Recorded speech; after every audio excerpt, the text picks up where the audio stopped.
Hello and welcome to Starting Points, where one thing leads to another. Here's an example.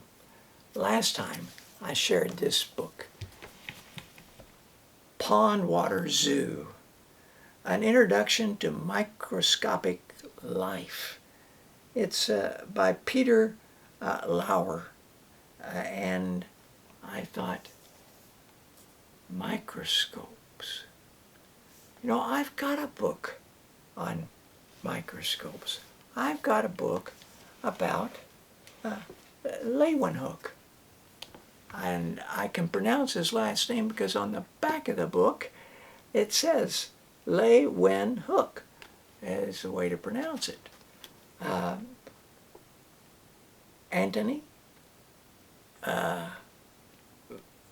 van Leeuwenhoek. And his little animals.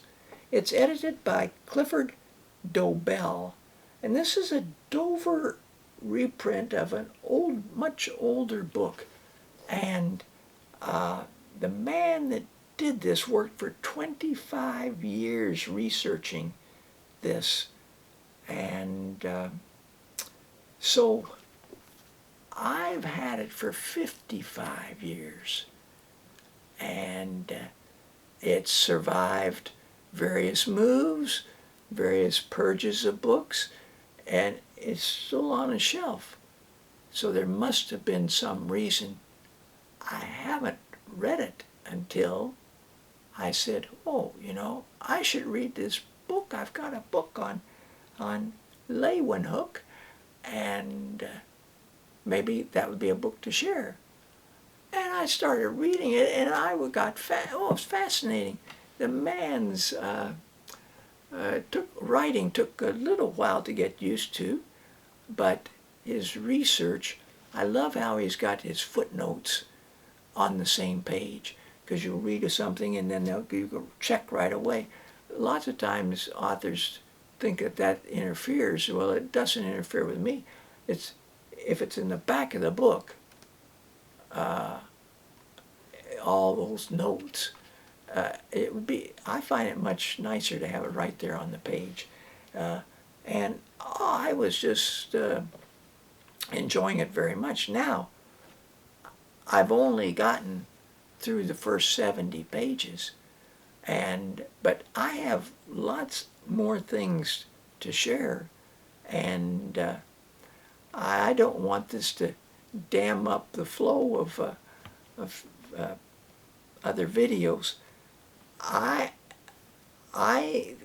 feel there's a reason for this book, and already there's been a purpose that I've gained, but I think it will also be something I will come back to, because I want to read. It's broken into two parts, really. First part's more about the research, and then the research that went into discovering his letters that had lasted, and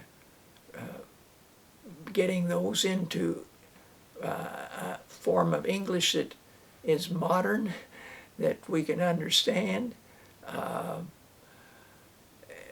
The man had a real passion to do this research and to delve and dig, and had to teach himself Dutch, for example, and struggle with older languages, and reading even English back then was not so easy to do either. So it's a book that led him on many journeys, and I wanted to share it. So I made notes, and my various notes that I made I'll have to refer to. But that's okay. I hope you don't mind, because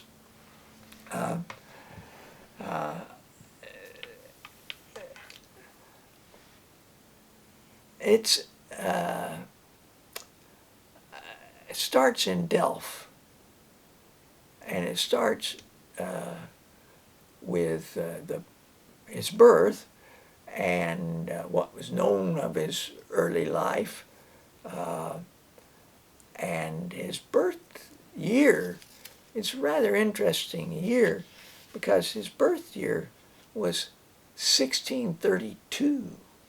Now that is the same birth year as Vermeer, who also lived in Delft, was born. And being a smallish town, there's a likelihood that they knew each other, were maybe friends. Now, Leeuwenhoek became certified as a surveyor, and maybe through dealing with municipal offices about surveying things, they noted his willingness and his how quick he was on picking up things, or maybe he heard about an opening or the job and he applied, but he was hired for something that wasn't surveying. He was put in charge of the chamber for Delft, the chief judge, the sheriffs, and law officers. So, as I said, when I thought about Delft, I didn't think of Leeuwenhoek. I thought of Vermeer. And at the time they were born, Galileo still had 10 more years to live. Also overlapping there was Rembrandt. Rembrandt was born in, I have to get the Rembrandt book out, 1606 to 1669. So they had, his work was, I'm sure, inspirational for them too. Well, for Vermeer, now, Vermeer died when he was 43, and Leeuwenhoek was appointed trustee of his estate. When he died, he left his widow, he left 8 children, all of them not old enough to be qualified as an adult who could have done maybe that job of trustee.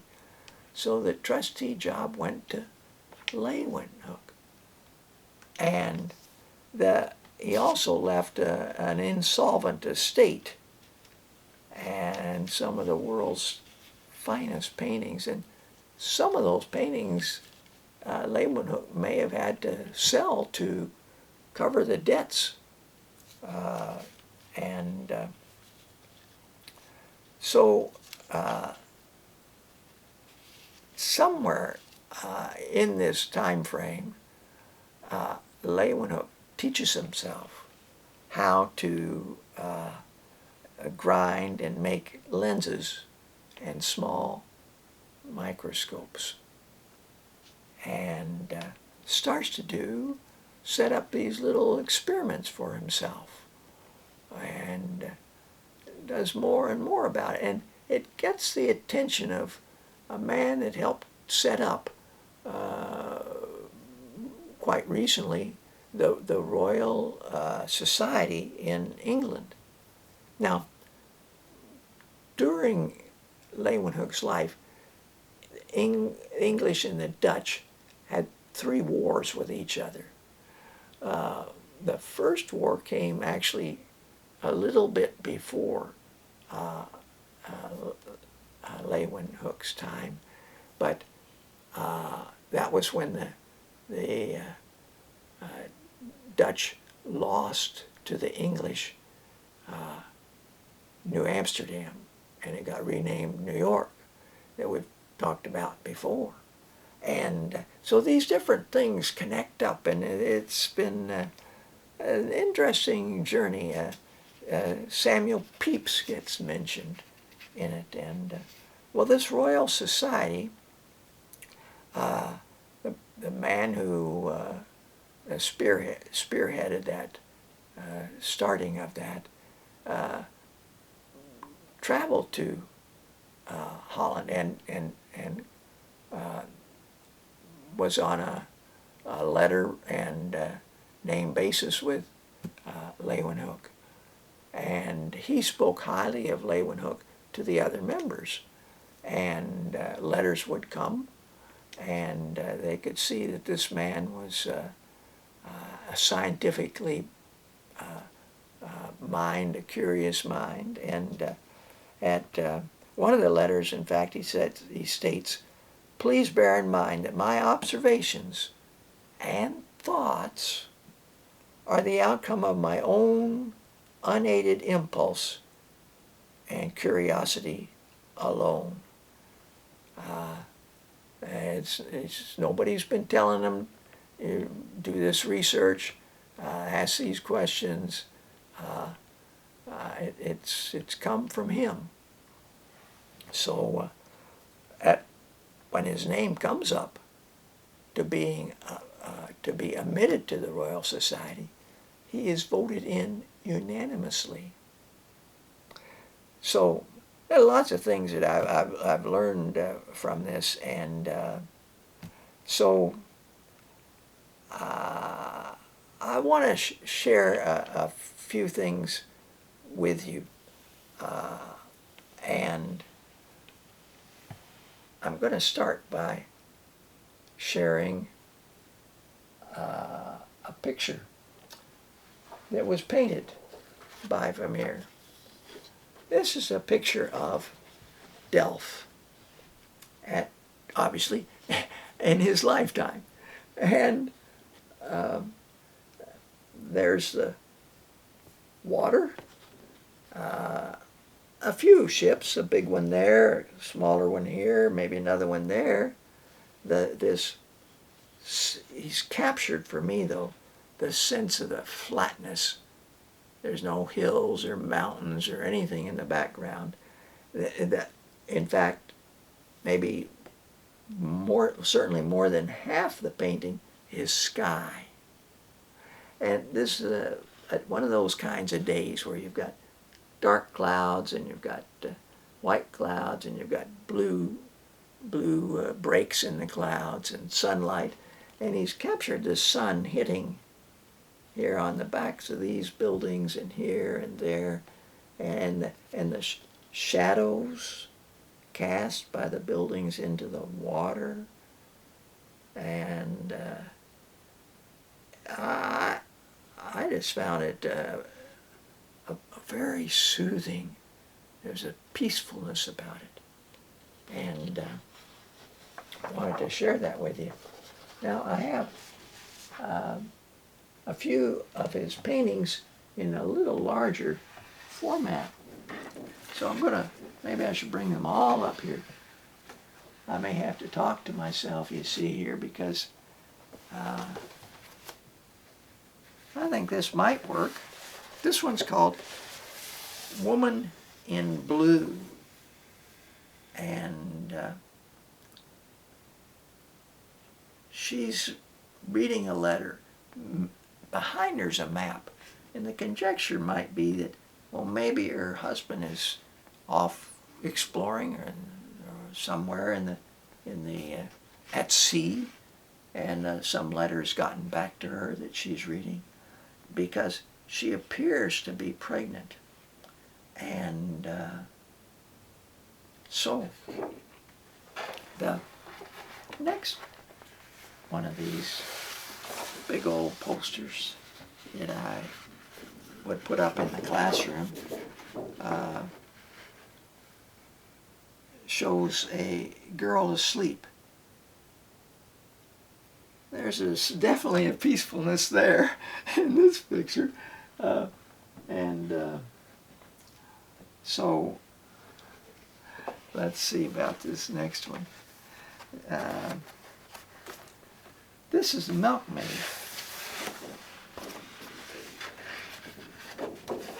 And Holland's been plagued by rats, and I'm wondering if this isn't some sort of maybe a rat trap different things were invented. I don't know what that is, but again, the light, the natural light that comes in, and the diffuse light that comes in the pictures is, yeah, it's very calming. This is a painting. Someone's written a book about the girl with a pearl earring, and the title that it's got here, Head of a Girl. This has captured a light on her face, this background, and the face just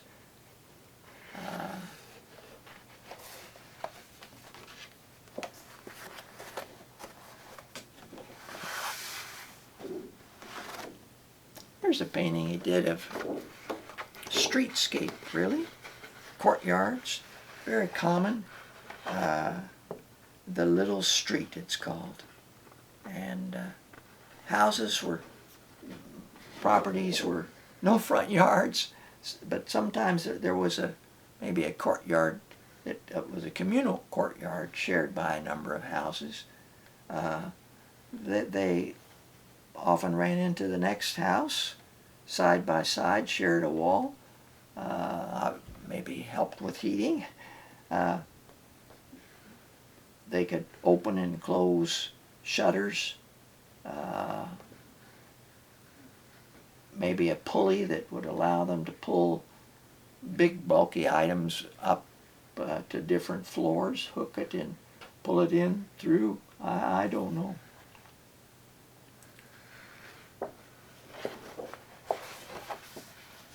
Well, I have something else I wanted to share with you. Here it is. This is a card. This was by Peter de Hoogh, and he was born 3 years before Vermeer, but he shows paints a courtyard too. Again, the stone cobbles, the bricks, and here's a Vermeer. The light, that diffuse light coming in behind a woman who's standing at a virginal, an early form of a piano, and so those two cards come from a game called Masterpiece, and it's a game that could be played by 8-year-olds and up. We've had some good times, the grandchildren and I and other members of our family. Now there's one other painting I wanted to share with you as well, and that's this one. This is by a man by the name of Albert Cuyp,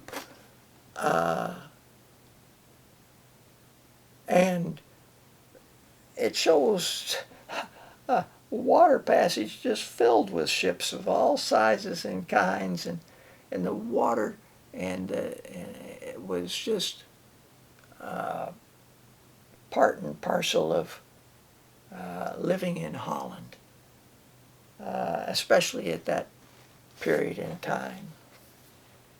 So you may want to look into this book on Vermeer. It's in the Time Life Library of Art. I marked a lot of pictures and things I wanted. I saw them that one. I saw them that one. But that's the cover for it. And or if you want Rembrandt, who what did I say? Rembrandt was born in 1606, so he was their senior, by about 26 years when they were born. But obviously an inspiration at the time. And daily life in Holland, well, this is 80 years before their time, 60 years before, 60-some years before their time. Story of my ancestors' treasure chest. This is by Port Fleet, and I've shown that to you before. I've also shown you these two books before. But looking through the paintings, the number of paintings that involve bridges of some kind and ways of opening and closing them and all the cow that fell into the canal, Peter Spar and or Spear and Phyllis Krasilovsky and The Legend of New Amsterdam by Peter Spar. And Peter the Great. Peter the Great was a Russian, and he'd managed to build Petersburg on access to water, and he wanted to have his own navy, and he went exploring and visited Holland. And when he visited Holland, when Peter reached Holland, he could scarcely wait to begin using his own tools. He would work with his hands to learn shipbuilding as a carpenter learns it. And so he spends that time, quite a time, learning those skills. And he studied anatomy and